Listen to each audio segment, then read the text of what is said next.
Right. So John is having to drive up the motorway tonight because he's got work to do, which is paid work, which means he can't come tonight. So he's left it to me. So I'm just going to kick straight off then. If anybody comes in, we'll deal with that. Waleed, thank you very much for your help. Janet, back to you. Sorry to stop you off, but welcome to the World Cafe Storytelling Cafe Story Round in conjunction with Get a Word in Edgeways, which is the festival we have here in Shropshire. Lovely for you all to be here again. And as always, if you haven't been here before, it's a story round on Zoom.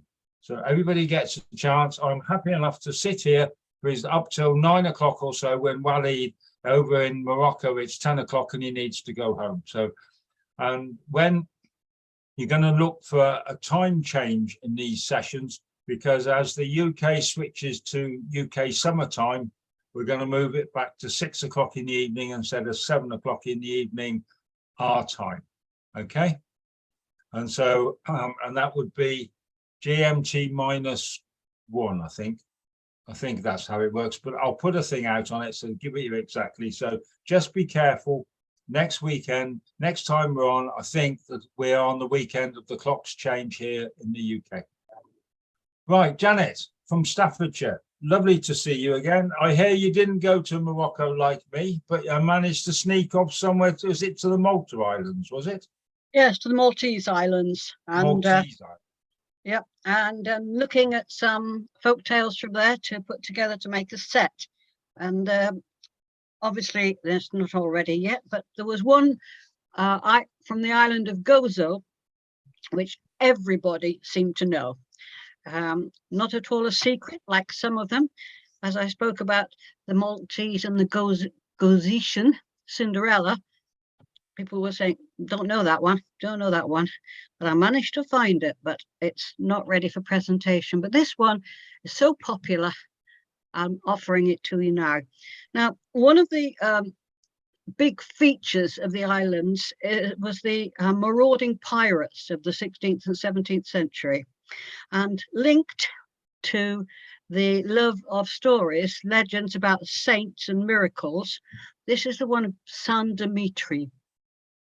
Now, in the northwest of the island of Gozo, it's very bleak coastline. There's a cape, Cap San Dimitri, which protrudes out into the sea. And there are inlets around where these days the little boats will take shelter and the fishermen will go out. Nicole and Godenz, they're fishermen. They love to go out at night when the sea is calm. And that particular night, they took with them Nicole's young son, Lorenzo. Might as well learn the fishing trade early. And so there he was, sitting in the prow of the boat. And looked down, and he said, Monsieur, father, what is that green shading? It's like a green light in the water. Nicole, his father, looked at him and said, ah, you've seen it. I'll tell you.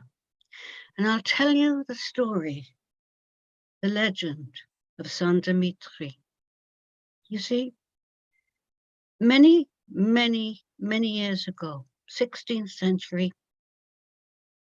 pirates would ravage our island. They would come onto our island and they would take what they could from the land. They would take anything of value, food, stores, gold and silver if it were there, but this is a poor island. There wasn't much, but what they would take were people. People, the men, they would be enslaved, and the men would be put to work rowing the pirates' galleys. The children would be taken, the women would be taken, and they must do whatever might be demanded of them. Not far from Cap Dimitri, quite close inland, was the chapel dedicated to San Dimitri. And there there, Sujina would kneel and she would pray. And she would pray for a son. For although she and her husband had been married many years, they had no child.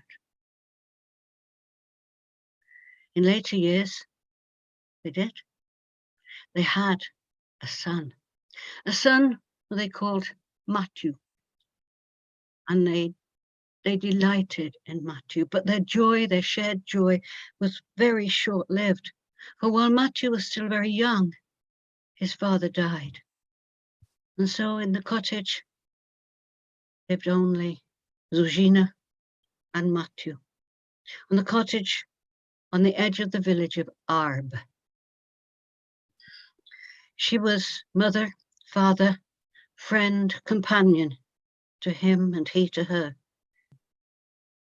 And he was precious to her. Disaster.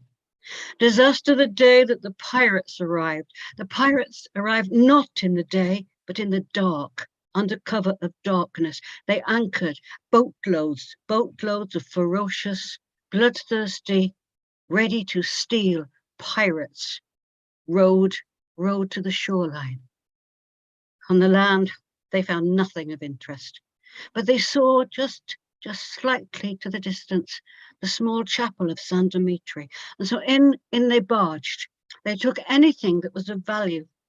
Very little. This is a poor area. They created havoc. They were angry. They were annoyed. They were furious that there was nothing to take, nothing of value, until one of the pirates pointed upwards and said, the picture above the altar, the picture, him, San Dimitri, he's a knight in shining armor. Look, wielding a sword on a white stallion. But the pirate leader said, ha, what good is that? What will that bring us? And they left it there, hanging. They made their way, rushing towards the village of Arb. And the first house on the edge of the village was the house belonging to Zuzina and Matthew. By now it's just dawn. Zuzina opens the shutters, opens the door, ready to greet the sunrise. And it's then that she sees bloodthirsty, weapon-wielding pirates hurtling towards her. So she pushes the door too, but no, they are brawny, they are strong. They push the door open. She falls to the ground and they ransack the house. What do they find? Little of any value, except Matthew. They find Matthew, her son, and they take him and they bind him and they drag him out of the house. And so Zuzina begs on her knees, she pleads, leave my son, my one and only companion, leave my son. But the pirates have no mercy. They push her to the ground, they beat her. They say, and we're not taking you, you're no beauty. Look at you, you're no use to us. And so, battered and broken, she's left behind, and Matthew is carried by the pirates to the coast. And there, bundled into the boat and taken off to the galleon. Zuzina, her spirit almost crushed, her body almost broken, manages to crawl and drag herself to the chapel where she prayed for her son. She kneels before the altar and she looks up at San Dimitri and then bows her head and says, Lord and San Dimitri, may my son be returned to me. She bows her head and the tears fill her eyes. And then she senses something strange, but her eyes are full of tears. She cannot see. Her vision is blurred. Is she really seeing the canvas quivering, shaking? Is she really seeing? Is she really seeing San Dimitri on his horse, riding out across the air from the canvas? But she cannot tell because she is so full of grief, so weak. She faints and bangs her head on the stone flag and knows no more. No more, that is, until she feels a soft, warm hand stroking her hair. She looks up. She hears a voice. Says, Oma, Oma, Mama, Mama. She can't barely speak. She's choking. Matu, Matu, Kif, Kif, how? And Matu says, I don't understand. They took me, they bound me, they threw me down onto the decks. They cut the bindings and they were about to throw me into the galley, down into the galley with the horsemen. When I saw them, I saw the pirates pointing in panic back towards the land. I saw them roll away, roll across the boards of the deck with their hands over their heads. And as they pressed themselves against the sides of the boat, to shield their heads, I saw what they were doing. They were shielding their heads. They were shielding their bodies. The white stallion, the hooves of the white stallion that was galloping down onto the deck. The knight, who looked like San Dimitri. I don't know. He was sword waving. He was on a white stallion, and with his other arm, he lifted me and he held me close to his chest, tightly, firmly.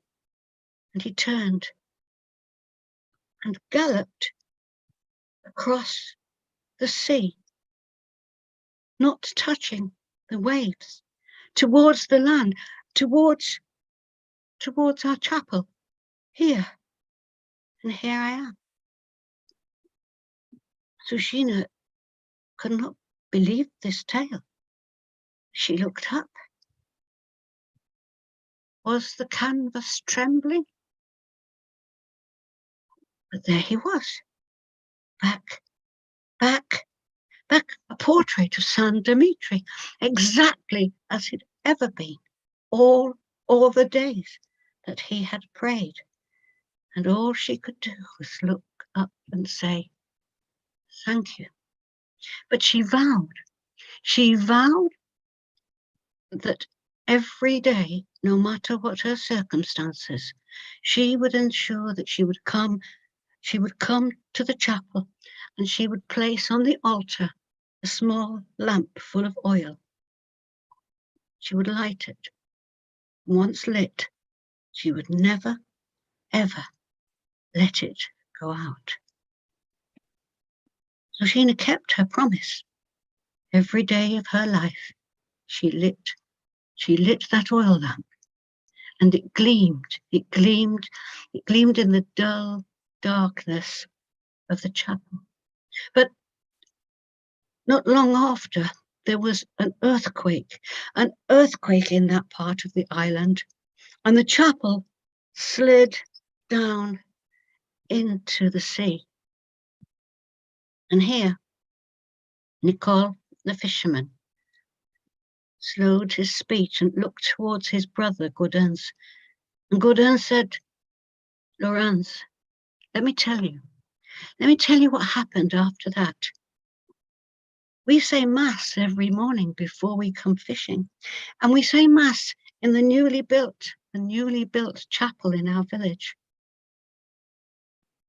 Well, that chapel does not have a picture of San Dimitri in it. Laurence shrugged and said, no, not the picture of him riding his horse, no. Well, let me tell you what happened. There was a ship sheltering from the storm, And when it was time for them to leave, they could not pull up the anchor. It was stuck fast. And so the ship's captain, not a pirate, just a friendly cargo ship, sent down 3 divers. They were down there so long that the captain worried. How was he going to explain that to his insurers? But not lose 3 divers. And so preparations were made to send down more divers to discover what had happened. But just at that point, the 3 divers appeared. Their faces had looks of astonishment. And the story that they told was this. They told the crew, while they were down there, they saw a chapel, enchanted, whole. They went inside the chapel. It was dry. Under the water, it was dry. And as they climbed deeper into the chapel and looked upon the altar, there they saw an oil lamp burning and throwing a soft light upon a large canvas of San Dimitri hanging above that altar. Laurence was astonished. He could not believe the tale. Gaudens looked at him and said, You, Laurence, you are privileged. You have seen the light from San Dimitri and the oil lamp. You must respect that privilege, and it is up to you the rest of your days to tell the legend so that it never, ever dies. Oh, lovely. Thank you very much. That's lovely. And you went all the way over to Malta, to the Mediterranean, to find the story. You find other ones as well? Oh, yes. It took some doing. The first week I went in November, I didn't find very much at all. And then when I went to Gozo, I found all sorts of stuff. And I found Cinderella's story. I still can't get hold of the book. Had to go to the library in Victoria, which is the main town on the island. And there they ferreted in the reference section, and they found the book for me. Right. So I've taken some notes, and I am in the process of trying to get hold of that book. Brilliant. Well done with it. It was Robert from Aberdeenshire, can you mute yourself if you're not? If you're playing Yes. around. Yeah. I can't see you muted. Yes. Yet. Yes, me muted. It's not showing as muted. It's the little button on the left. That's the one. That's right. That's right. So, Well, Robert, you've come back on again. Can you just stay muted for a moment? That's it. Thank you. The one thing that I found really interesting was that there are, I could not find on Malta or Gozo any storytelling organizations. I tried everywhere. And it's very informal, but there are lots and lots of stories. Quite a few of them based on an Arabic tradition, because the Arabs, North Africans, Turks and so on, had a long-lasting presence on the island. So it's a bit difficult to try and piece them all together, but it's very interesting. Well, I'm looking forward to hearing the next ones, Derek. So the order tonight, then I'm going to go Keith, then to you, Lucy, after Keith. And then I'm just going to take it from there. Donald can't stay because he's not feeling well. Baden Prince isn't feeling very well at all. I see Diana's there. You doing one tonight, Diana? Stick your thumb up. That's great. Robert, are you? Robert, I've already asked you. Right. So I'm going to go Keith, Lucy, Robert, Diana. Okay. Right. Keith. Okay, then. Yeah. Well, this was a long time ago. There was, they said, some people said he's an old man, some people say he's a young man, some people say he's middle-aged, but he lived in a little cottage on the edge of a forest. Now, he wasn't very well. He had a big hump on the back, on his back. And all his face was sort of long and drawn. And so he was very ugly. And he was a lonely man, no friends, no family. But he would collect sticks from out the wood and out the forest, and he would take them to the local village, and he would sell those sticks, and so that they could build their winter fires. And with that, he was able to then earn a little bit of money, which he could buy a little bit of food and anything else that he needed. Now, the people there, they appreciated his sticks so they could build their fires, but they didn't like him because he was so ugly.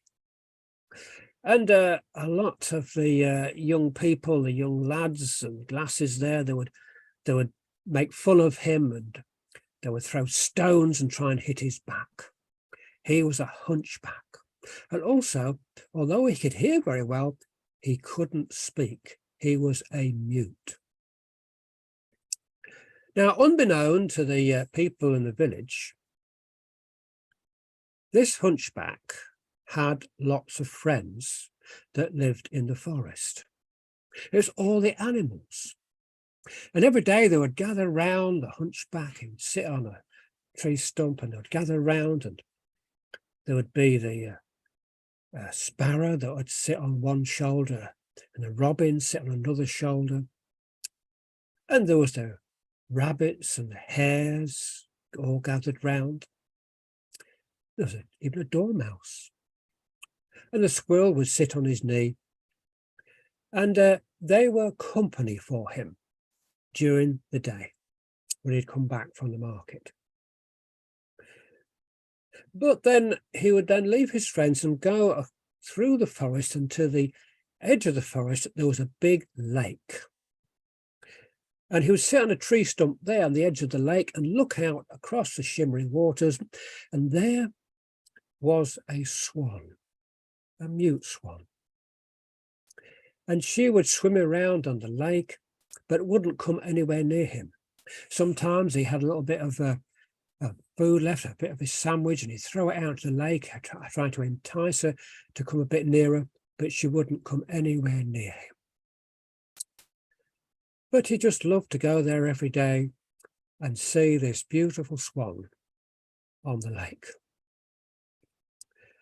And he continued to collect sticks and sell them in the market and buy little bits of food and the bits and pieces that he needed. And every day he would gather with his friends, the animals, the robin, and the sparrow, and the hare, and a rabbit, and sometimes a badger would come along, even a deer would come along. And the squirrel would sit on his knee. Then every day he would go and see at the edge of the lake this beautiful swan. But then came one day when the hunchback didn't turn up. He didn't collect any sticks, he didn't go to the market, and it was getting towards winter, it's getting cool, and the people in there said, in the village said, well, where can we get some sticks? Because the hunchback hasn't turned up with these sticks. How are we going to light our fires as the winter's coming? But he didn't turn up. And also in the forest, where he used to meet all his friends, the sparrow and the robin and the rabbit and the hare, the badger, the squirrel, and he just wasn't there. And they began to worry, where's their friend, the hunchback? And they, well, And they went over, and all these animals, they went over to his cottage, and the door was shut. And there's no smoke coming out of the chimney. What was happening? Where was their friend? And the robin, he flew up onto the window, looked through the window, looked down there, and there was the hunchback. He was very pale, very still, laying in his bed. And I thought, oh, what's the matter with him? Is he dying? And all the animals, the rabbit and the hare and the badger and the robin and the sparrow, that, well, what shall we do? What's happened to our friend? And Robin spoke up and said, well, we must go and ask Mr. Owl. Perhaps he'll know what's happened to our friend. And so they found Mr. Owl, and Mr. Owl said, yes, I have watched the hunchback. And every day he'll go down to the edge of the lake and he'll look out and he'll see the swan. The swan, which is the lady of the lake. And he's fallen in love with her. But she won't have anything to do with him. And so he's very lonely, he's very sad, and he's pining to death. And the owl said the best thing to do is you go and tell the lady of the lake, the swan, what's happening, and perhaps she could help. Perhaps she will respond. And they said to the robin, you go and tell the lady of the lake. Oh, no, I can't, says the robin, I can't fly out that far. No. And so owl said, Mr. Swallow, would you go? Yes, I will go. I will go and tell the lady of the lake, because the hunchback's been very good to me over the years, and I need to take this message to the swan. And so the swallow, he flew over the lake and he flew round the swan, and he told the swan that the hunchback was dying, that he was there laid in his cottage, pale and still. Could she help? And the swallow said that the hunchback was mute. Oh, the swan didn't realize that the hunchback was mute as she was. And so she swam across the lake, and she waddled onto the bank and down the path and came to the hunchback's cottage. And she pushed open the door and she went in. And all the animals were gathered around, and the robin was up at the window, and the animal said, what's happening? What's happening? What's happening? And the robin looked down and could see the hunchback laid there, still and pale. And the swan laid down beside him. What's happening? What's happening? What's happening? Said the animals. And the robin said, well, the hunchback is waking up, and he's put his arm round the swan's neck. And they're laying together, cuddling with one another. And the animal said, well, what's happening? What's happening next? What's happening next? And the robin said that the swan has pulled a feather out of her wing, and she's put it into the chest, into the heart of the hunchback. The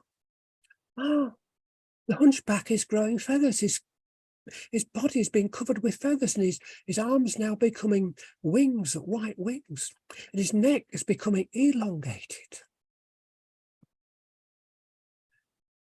And out of the cottage came not one swan, but two swans. And they made their way down to the lake, and they were swimming round in the lake. And on the bank, all the animals were looking at the two swans.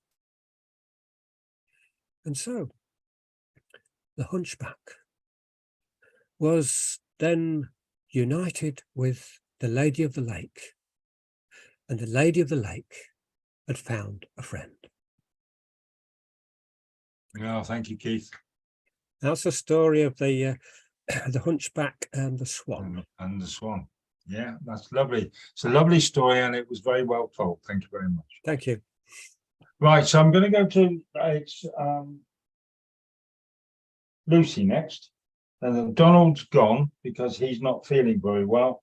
So after that, Robert, it would be you, if that's from Aberdeenshire, if that's right. So Lucy, you're next. Yes, mate?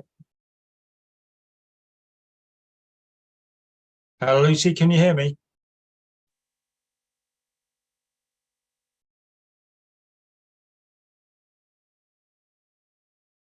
Right, so can you unmute yourself, mate? What? No, Lucy, Robert, not you. Robert, can you?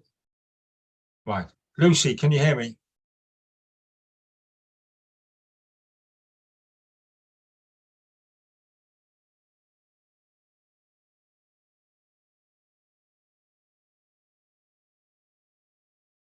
Right, Lucy, are you hearing me, Lucy? If you can hear me, put your hand up.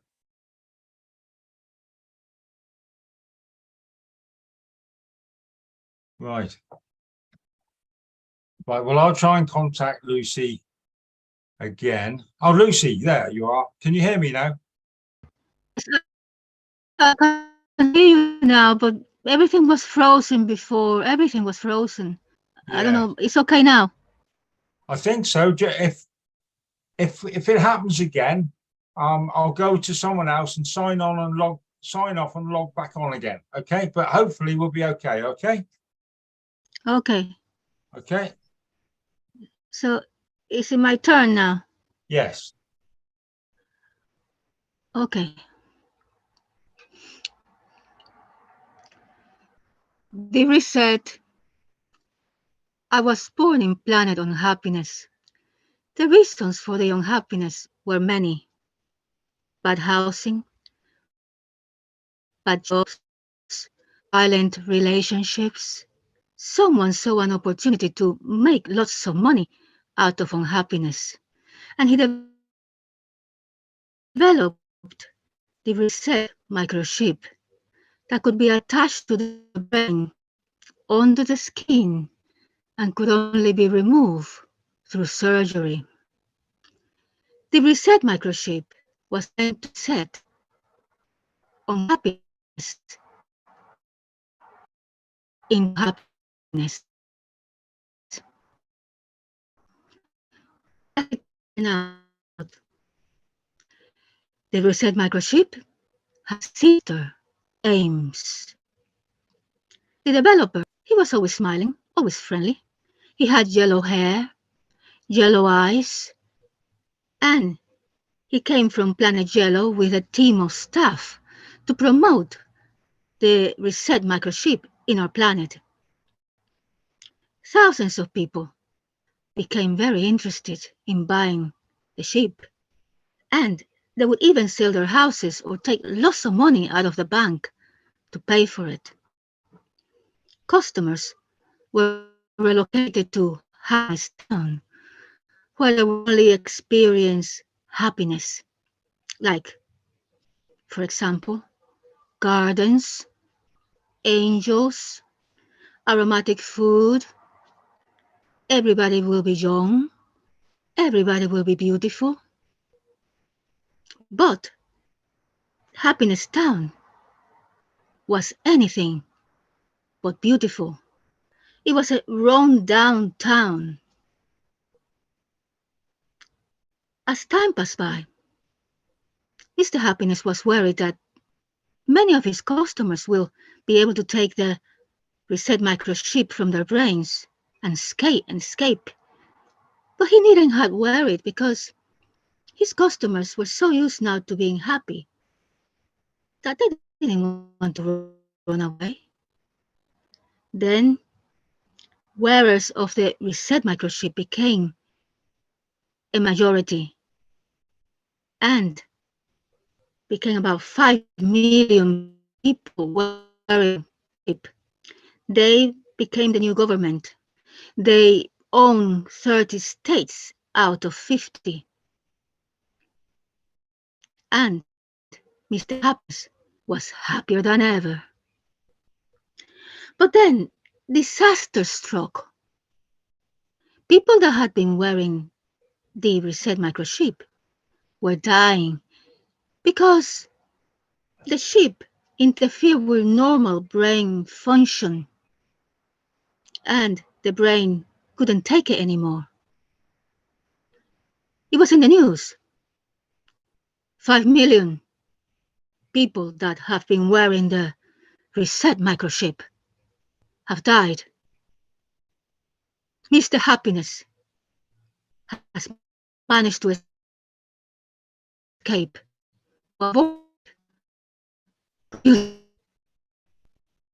now, in our planet, there were only 2 billion people with healthy brains, and we had to do all the jobs, and we were not happy about it.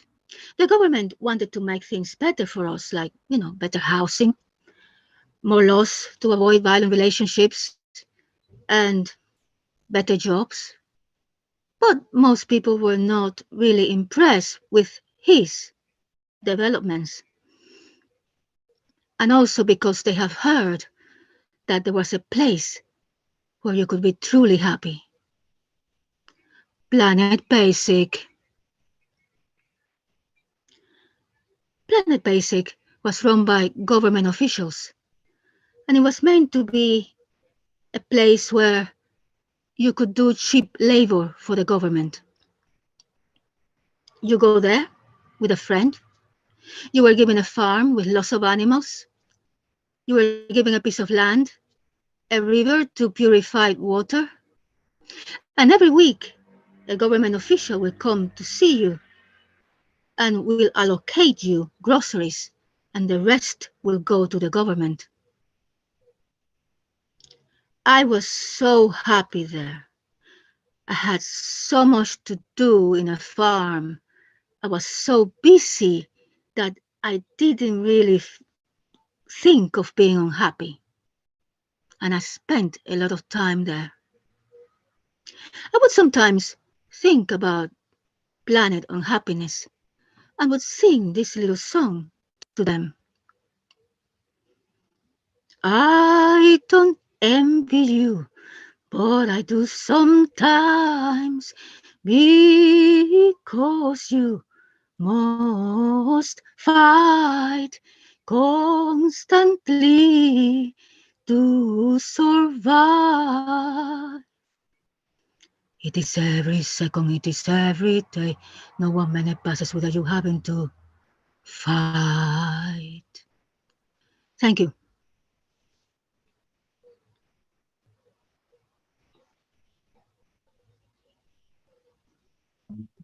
Oh, sorry, you caught me unawares, Lucy.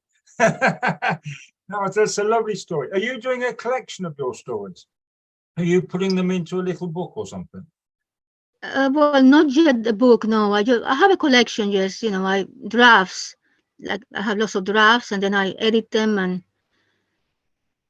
I, polish them and. Yeah, you have to read them 21 times or something, don't you? And get all the spelling mistakes out and all the other bits and pieces.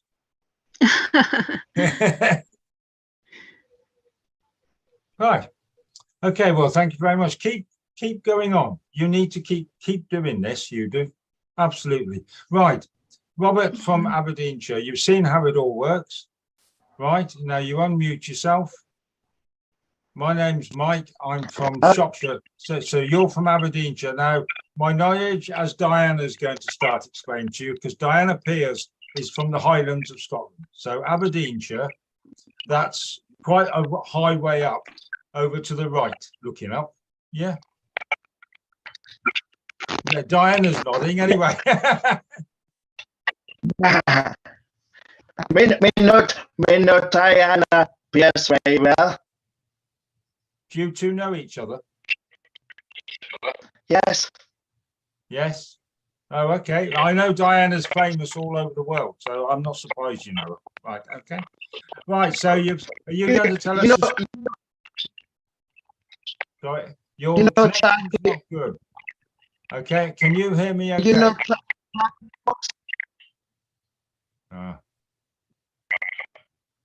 Your connection's not good, my friend.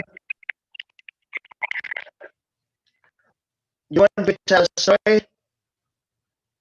Well, I would like you to, yes, but your connection's not good. Who's the chap standing behind you? Once was a carrot. In a carrot, I want a carrot. In a carrot, I live with a carrot. In a nose ball of a carrot. In a carrot, once was a carrot. Live in a nose ball in a snow. In the snow, a carrot munch, munch, munch, and a carrot went away with a penguin in a nose ball. Was a carrot live in a nose ball in Aberdeenshire? In everywhere to go in England, Aberdeenshire, and Bath. A carrot went away in England and Bath. And was a mushroom in a garden in a nose ball. In a land of Aberdeenshire, in a magic in a north of Aberdeenshire, was a fairy get a carrot in a land of Aberdeenshire. In everywhere to go, said carrot. Why a carrot, said little mermaid in a north on or ice. In a north of ice ball, a carrot went away in the ice. Melt everywhere to go, said carrot. Once everywhere to go, a carrot said, how you run away to a north ball? Oh, dear, dear, dear.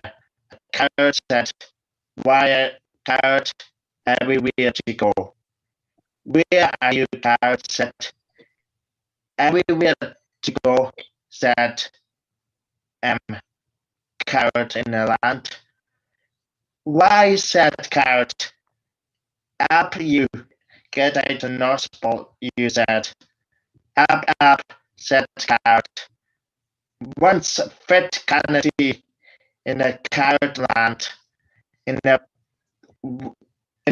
red nose, in a land of carrot land. In up, said carrot.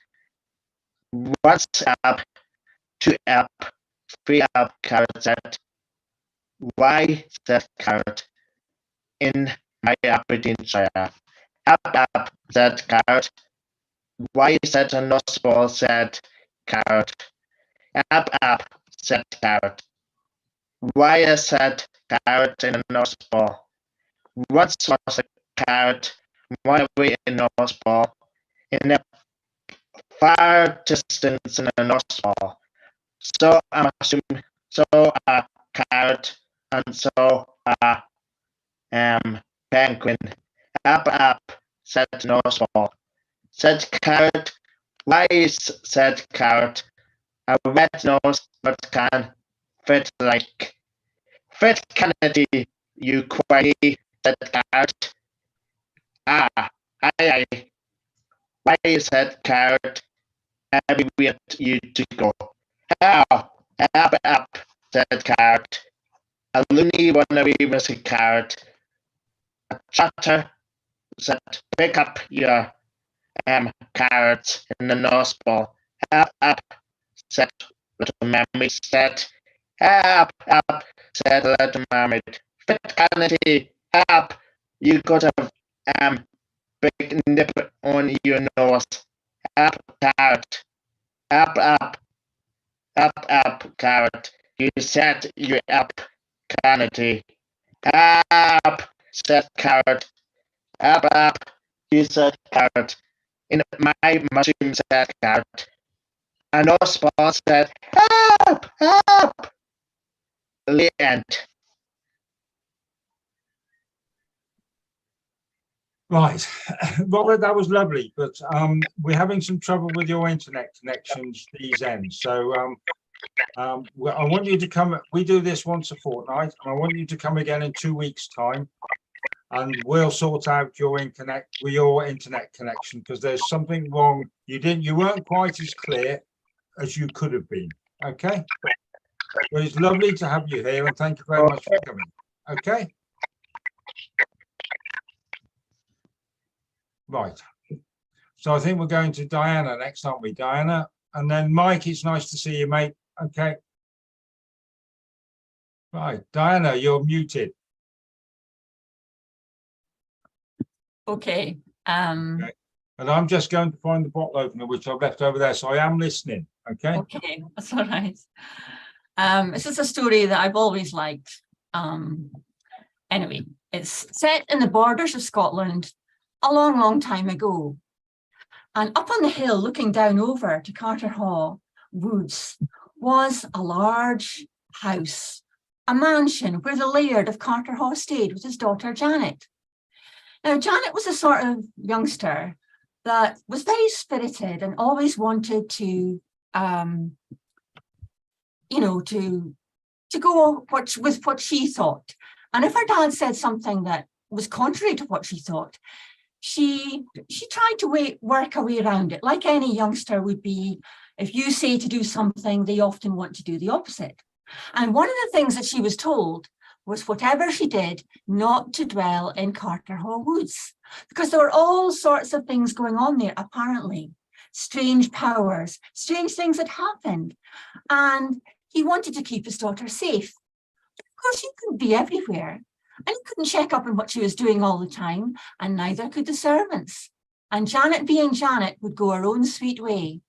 So off she went, and this was one of her favourite places to go. And it depended on the time of year as to just what it looked like. But in the springtime, with the snowdrops and the crocuses and leaves starting to come out on the trees, it was beautiful. And it was such a big set of woods. You went in, there were so many pathways that you could follow, and so much to see and do and hear all round about. And there were little streams running through it. It really was a magical place, and a place that Janet loved to go and think.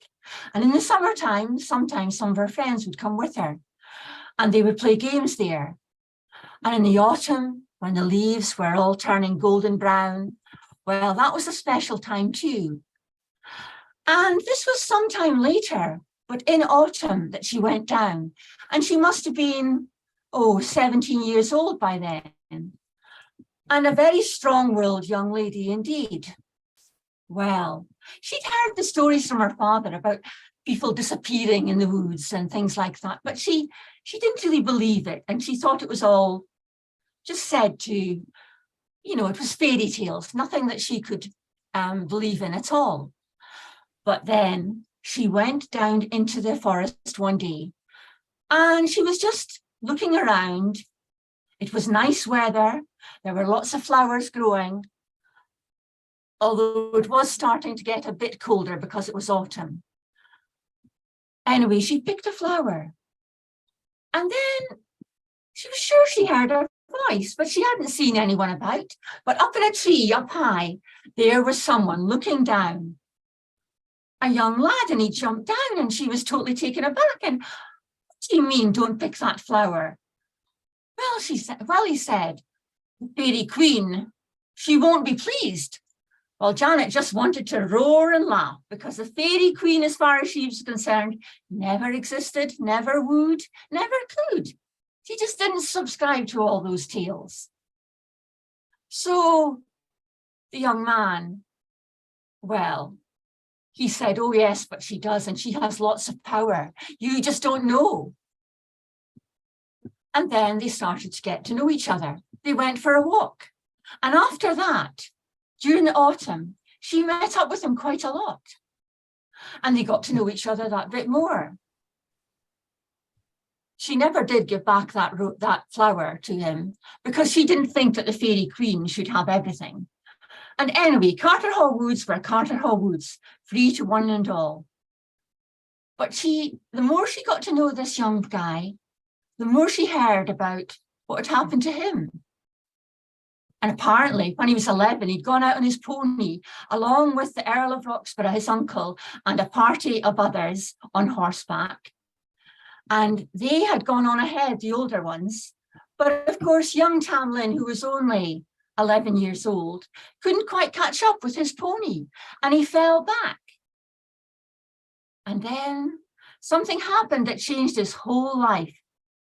He fell off his pony, and that would have been okay if he'd just fallen onto bare ground or some twigs or something, a stone even, as long as he hadn't knocked himself out completely. But what he fell on was a grassy knoll.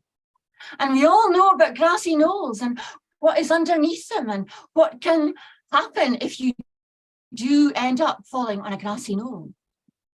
Because, well, he lost consciousness, and when he woke up, he was in a completely different world. And this world was exciting. It had all these creatures in it that he'd never seen before.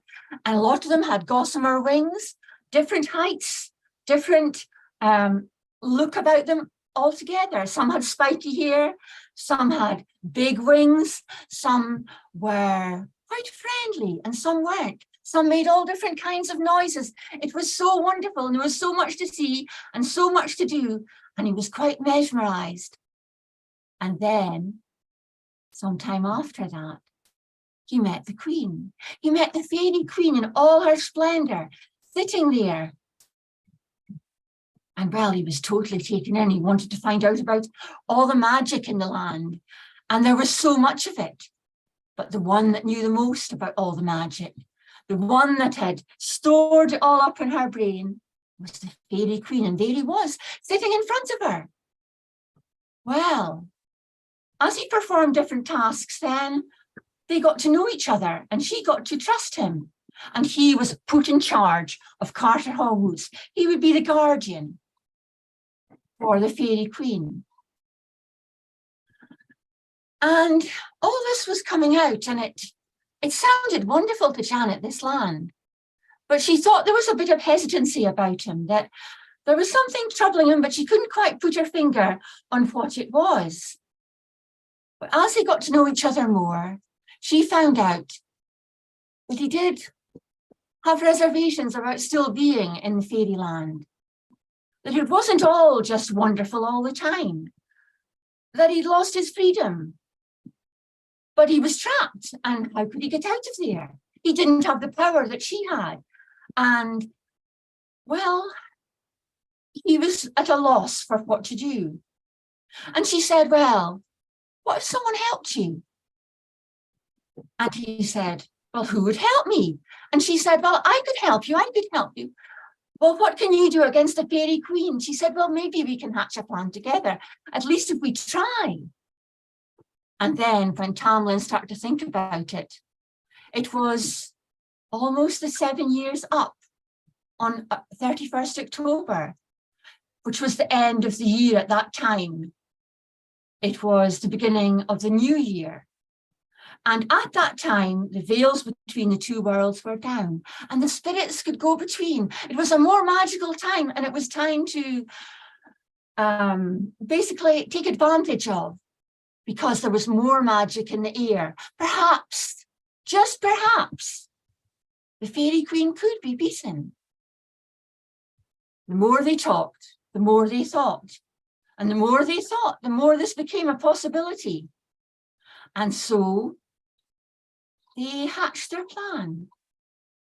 Now, it was coming up to Halloween, and Janet wanted to make herself scarce. There was a Halloween party going to be on at the big house, and everyone was invited, and all the servants were busy making food, and there were masks made for people, and it was a very exciting time. And normally Janet would have been excited to take part, but she had promised that she would help Tamlin. So what she did was on that night, she wasn't very nervous. because a lot of people were dressed in fancy dress and she wasn't really needed for anything. She slipped away with her dark cloak on, and she did have a little lantern with her to see the way. And she gradually went down to where she had picked that flower that day. And there's a well there. And that's where she agreed that she would wait until the fairy procession came past, as it did every year. And he would be there, Tamlin would be there. And he would have one glove off and one glove on. Well, the waiting was the worst bit for Janet. I mean, all this waiting, and she didn't know quite what was going to happen. And she wondered if she could really help him or if he was going to be stuck there. And she tried to banish all these negative thoughts from her head, but she was finding it hard. And it was cold. And she was crouching down behind the well.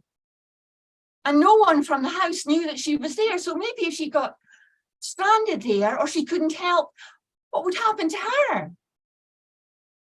Well, not long after that, she heard the horses, just a few to begin with, coming along, and then more and more. And at the head of the procession was that beautiful black horse with a knight astride him, looking so resplendent, and lots of fairies behind. And they were carrying bow and arrow and looking very serious. And they passed.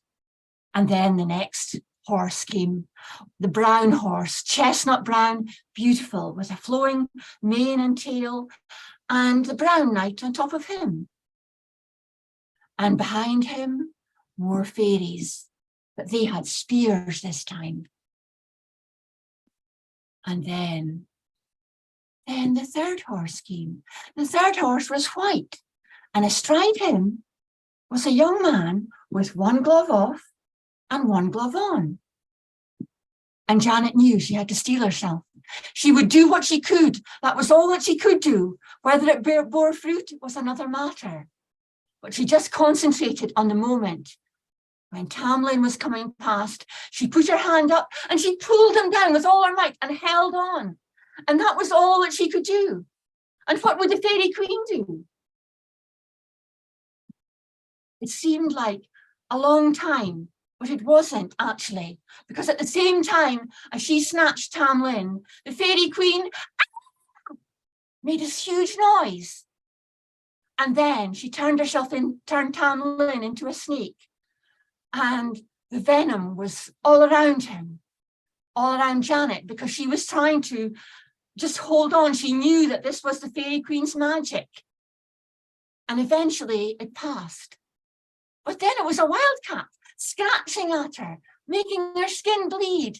And she just tried with all her might, because she knew this was the work of the Fairy Queen. She didn't want to relinquish Tamlin. And after that, well, it was a wolf. And equally, this wolf was so strong, it was putting its whole body against her. And she's trying to resist, just trying to be brave. And then it changed again. How many times could the Fairy Queen try and trick Janet into giving up? She didn't know. But she kept on there. And then the Fairy Queen was a swan. And the swan had great big wings that flapped, and it pecked with its beak. And it was so sore. And of course she was getting tired. And what was going to happen? But then, one more time, the Fairy Queen's magic worked, and she turned Tamlin into a bear, a great big bear that was so strong that could lift Janet right up. But just as the bear did that, something strange happened. There was another from the Fairy Queen, and Janet was left holding a branch with fire on it, lit by fire. And she had this sensation that the ball was no longer in the court of the Fairy Queen, that she had some power, although she didn't understand fully what power that was. And then she put the branch down into the well and it sizzled away there. And then it went quiet. And she didn't really know what to expect. It had all come as such a shock, and she was still reeling from it. There was no sign of Tam Lin. But then there was a noise.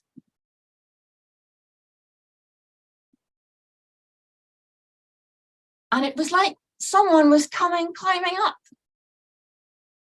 And it turned out there was a head popped out. There was this young man, Tam Lin, it was him. She couldn't believe it. He was just stock still, totally transfixed, watching him. And then he pulled himself right up and over the top of the well. And she was amazed. And so was Tam Lin. And he was touching himself like he felt different. Everything was different. And it was much better than he ever remembered it could be. And Janet as well could not believe that the two of them had actually managed to succeed. Well, once they eventually got themselves together, they started walking over towards Carter Hall House, where Janet stayed and where the party was on, and there were lights candlelit in the window. And, well, Tam Lin was starting to feel a bit strange, and he couldn't remember feeling like this for such a long time. It was like in the pit of his stomach. It wasn't butterflies. And then he remembered, eventually, it was hunger. And he hadn't had this human hunger for such a long time. But he was looking forward to going to that party. And well, Janet, she had someone that would be able to tell quite a number of tales with her. And so they marched up to the house, they had some food, and they surprised everyone that was there.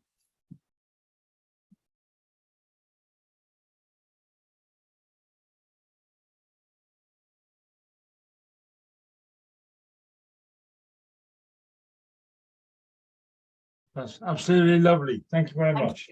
Right, I was just checking on the date. So today is the 5th of March. So the next one will be the 19th of March, which is Mother's Day, according to my calendar, which is fine. So everybody can tell stories about their mothers, apart from you, Lucy. You're going to tell someone about your aliens' mothers. How about that? Right, so Mike Flaherty, are you telling a story tonight, or are you just listening, my friend? Well, so far I've been just listening, but I'm happy to tell if you've got a space. No, but Baden is not feeling. He's messaged me to say he's not feeling 100%, so he's only just listening today. Okay, and that was a yes. I agree with Baden. Diana, that's a lovely version of that story, and well done, and thank you very much. Definitely. Okay. So we're going to go to Mike, and then I might just call it there, because a couple of people, Donald and Baden, have got the same problems I've got, which is I think I've got a bit of a sniffle. Right, so over to you, Mike. Right. Well, I hope I get through without catching your sniffles, Mike. Well, I'll try and keep it in my handkerchief this end. Okay. Yeah. This is a story from Japan. So I should probably be clacking a couple of bits and going Makashi, Makashi, but let's just say, once upon a time in old Japan, there was a young woman, and her name was Tokoyo, and she was training as a pearl diver. She was a bit like Janet. She went her own way. Her father was a great healer and had hoped she would follow in his steps, but she wanted to be a pearl diver. She loved getting under the water. She loved the look of the light through the water, and even getting her strong knife and wrenching open an oyster in the hopes that there would be a pearl inside, and if not, there was lunch anyway. And the story begins when the emperor had a strange illness and sent for Tokoyo's father to come and treat him. And when the father got there, the emperor explained that he was on dry land, but all the time it felt like he was drowning. And it was horrible. And Tokoyo's father tried various herbs and recipes and things, but could do nothing for him. And this really hacked off the emperor, who banished the father, sent him to the distant island of Oki. And you can imagine, poor Tokoyo, she was almost like an orphan because she was left there without her father. And so what she did was she took the few pearls that she had in a little bag that she'd found over the years, and she sold them for a passage across to the island of Oki. And she thought it was worth spending all her money because she would get to see her father again. But when she got to the island of Oki, she landed at the jetty and she looked up, and at the end there was a priest with a girl who was struggling. And she shouted out, "What are you doing?" And ran along to the end of the jetty. And the priest said, "This is the sacrifice." Tokoyo said, what do you mean? And the priest said, "The sea serpent, there is a sea serpent in the bay. And if we don't sacrifice a girl to him, he sinks our boats, he ruins the fishermen's nets, he breaks them, and the whole island will starve. We depend on the sea for our food." And Tokoyo said, "Don't throw in this girl who's not willing. Let me take her place," because she was a kind girl and her father had taught her, you have to help people if you can, which is why he'd become a healer. But in the end, she persuaded the priest that she should be thrown in. The priest said, "Well, you have to wear this silk top with a silk belt," and it was sort of a bright yellow. And so she put that on. And he said, "Right, we'll throw you in." She said, "You don't need to throw me." And she jumped in, swam a little way, got a good breath, and then dived down to the bottom of the bay. And there she saw a serpent, but she also saw a great big statue of the emperor with his mouth open.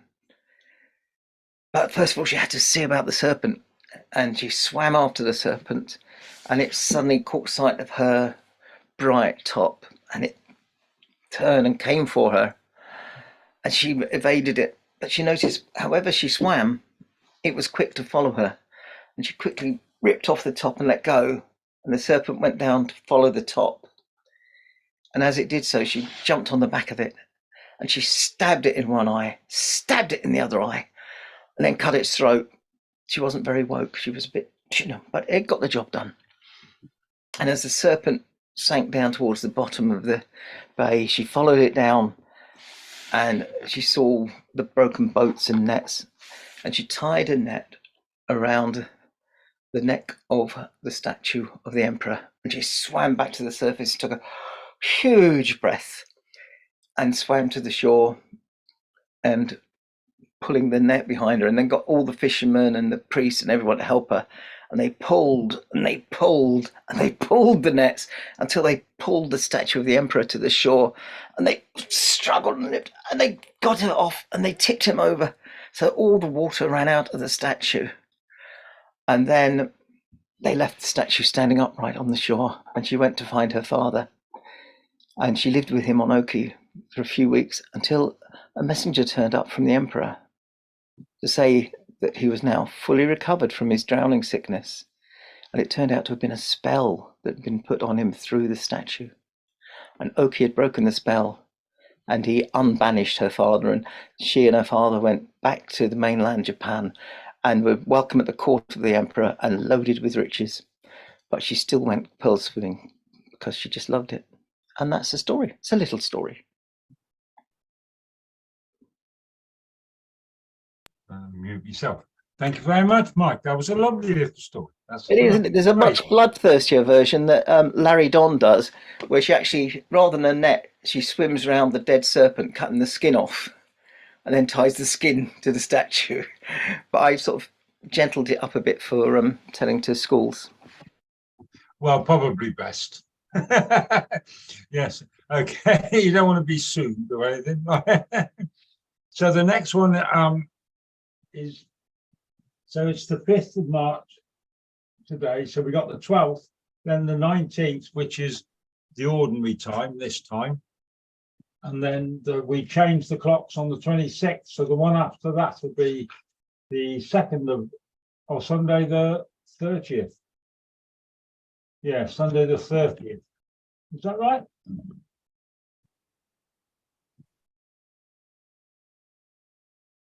No, it's got to be the 2nd of April. Right. Anyway, so keep an eye out because there will be a change in the time. But next week, I think next 2 weeks' time is the same time as this one. Mike's on the World Storytelling Round. John Rowe has reminded me to tell you all that the kids are on Tuesday evening early doors from all over. And then if you go on to the World Storytelling Cafe's website, you will see that everything else. Now, he is always looking for people to do his Friday evening spot. So if you want to have a go at a Friday evening spot, which is an hour or so where you sit there and you tell stories, you don't know how many people are going to be there, but you've got to have a collection of stories that you worked out in your mind and things. It's got to be entertaining.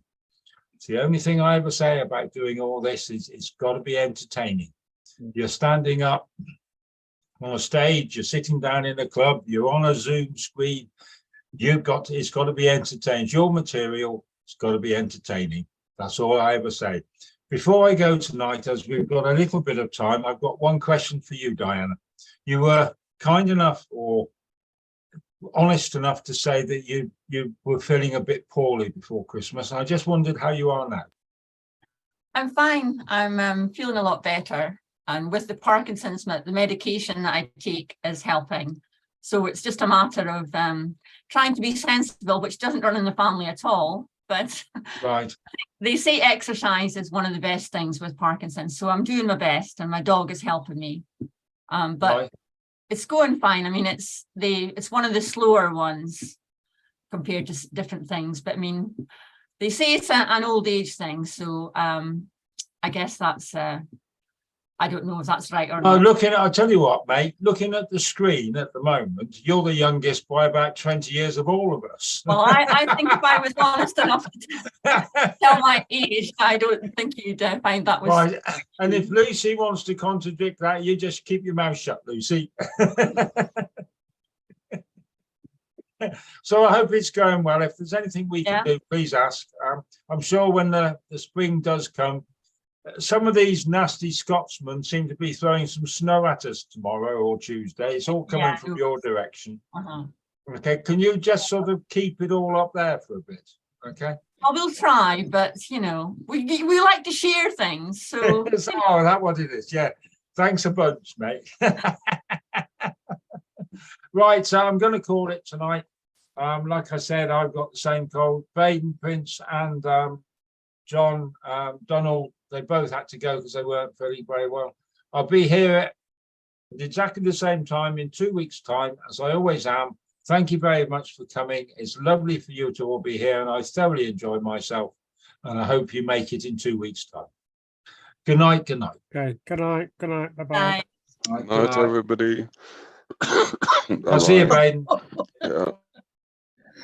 Rum's good for that, Baden. Rum will ease your throat. That's my idea. Yeah, get some Vic and get some to rub it on your chest, mate. I run out of rum. That's the trouble. I'll see you guys soon. Bye. No. Scotch is a poor substitute, but it will work. I always, when I have really bad cold, have some rum, and I don't know if Baden is well enough to take this bit. Put some butter in it, and some sugar, and then it's really, really medicinal. Then truly. Yeah. Have you come across a hot toddy, Baden? Is that whiskey with lemon and hot water, sugar? There's various things. It's whiskey warmed up. You can put honey in it and a bit of aspirin. There's every part of Scotland's got their own different recipe for that one. Mm-hmm. But it does work. You do it as a double and it just knocks you out.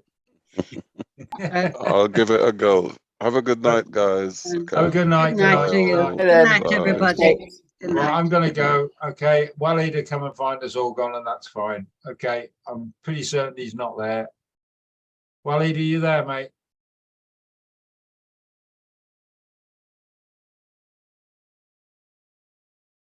Right. I'm going to call it good night from the UK. Walid, when you see this, have a good evening, my friend. Good night, good night.